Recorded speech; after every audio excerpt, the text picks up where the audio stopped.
On a deceptively normal-looking street near LAX airport, in a building where Boeing once built 747s, today SpaceX is building rockets. Yeah, it's pretty cool working in a rocket factory. Even more so when it's your rocket factory. Elon Musk is one of an elite group of moguls and mavericks who have launched private space companies, hoping to open up the final frontier. He founded SpaceX in 2002 after the success of his first two internet companies. And with degrees in physics and business, he serves as both CEO and CTO, Chief Technology Officer. He also runs Tesla Motors and is involved in a solar company. He's tall and good-looking. It's starting to sound like the resume of Doc Savage or Bruce Wayne. Perhaps in his spare time, he also fights crime. Well, I just want to be involved in things that are going to make a significant difference to the future of humanity, and that was the motivation for getting involved with the internet, and then sustainable energy with Tesla and Solar City. And with SpaceX, he intends to help mankind become a spacefaring civilization.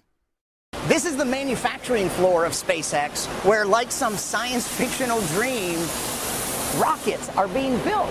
Behind me is part of the first stage of a Falcon 9 rocket that's destined to carry some cargo, maybe a satellite, into low Earth orbit. This past October, the Augustine Commission gave President Obama its recommendations for the future of the American space program. A key point was that NASA should focus on the Moon and Mars and leave low Earth orbit to private enterprise. While those other moguls are focused on space tourism, SpaceX is poised for a unique role. Their mission is to develop reliable and reusable rockets and spacecraft. And by designing and building their rockets in-house from the ground up, they intend to do it at 1/10 the cost of current systems. But they aren't competing with NASA. In fact, NASA is their biggest client.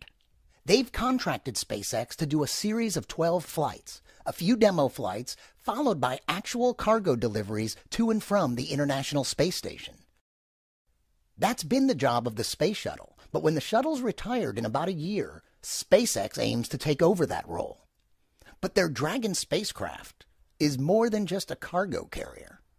In fact, we designed Falcon 9 and the Dragon spacecraft to be both a cargo vessel and a crew vessel from the beginning. It's got windows, it's designed to carry the loads of an escape system, it's got the redundancy, it's got the extra safety margins, all the things that you'd want if you're carrying people. Critics have questioned whether private companies can meet NASA's safety standards for manned spaceflight. About a week ago, the independent Aerospace Safety Advisory Panel strongly disagreed with the conclusions of the Augustine Commission. But faced with a finite budget, President Obama is recommending to Congress that we pull the plug on the Ares rocket program and invest those resources in NASA's expanding collaboration with private enterprise. Now it's up to SpaceX to use their 12 unmanned cargo flights to demonstrate the safety of their spacecraft before it will be allowed to carry American astronauts. This is not a model or a mock-up. This is an actual Dragon space capsule, and this is the one that's being built by SpaceX for their first flight for NASA. This capsule is going into space. I'm going to see if I can stow away. There are some critics of the manned space program. I'm not one, and you're not one, obviously. But why? Why not? Why manned space? I think there's something inspiring to everyone in the world in space travel, human space travel particularly. People can say like, well, what was the point of the moon? But it's one of the most inspiring events in human history. If people say, well, what were the greatest achievements of the United States? That'd be one of them. The SpaceX website has a lot of interesting stuff, the price of a rocket launch, and you also give your own personal summary of each flight and test. What's your philosophy behind that? My